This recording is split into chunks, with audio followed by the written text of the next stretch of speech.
हार्दिक आभार तथा धन्यवाद। आजभन्दा ठीक 25 वर्ष अगाडि आजकै दिन तत्कालीन सरकारले लाउडा खरिद प्रकरणका सन्दर्भमा गरेको अनियमितता र भ्रष्टाचारका विरुद्धमा 6 वटा वाम पार्टीहरूले संयुक्त आन्दोलनको आयोजना गरेका थिए। त्यो आन्दोलनका क्रममा खोटाङ जिल्लामा रहेका 2 वटा पार्टीहरू नेकपा एमाले र संयुक्त जनमोर्चाले त्यो आन्दोलनप्रति ऐक्यबद्धता जाहेर गर्दै आन्दोलनमा सहभागिता जनाएको थियो। त्यो आन्दोलन केवल कुनै स्वार्थ समूहका लागि सपोर्ट गर्ने नभएर अनियमितता, भ्रष्टाचार र समाजमा रहेका विभिन्न किसिमका व्यथितिहरूलाई अन्त्य गर्नका लागि थियो।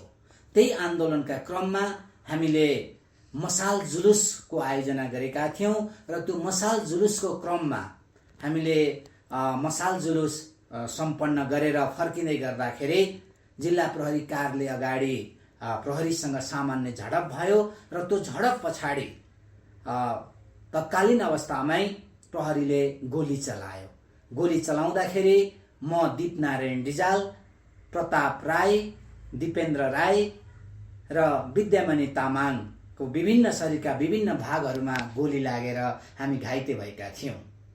त्यही 25 वर्षको अवस्थालाई सम्झना गर्न, आजभन्दा 25 वर्ष अगाडिको घटनालाई सम्झन, त्यति बेला त्यो घटनामा साथ सहयोग गर्नेहरूलाई सम्मान गर्न र घाइतेका परिवारहरूको बीचमा एउटा पुनर्मिलन गर्नको लागि आज विशेष गरी खोटाङमा स्थापित एउटा होटल शुभदिनले यो कार्यक्रमको आयोजना गरेको थियो।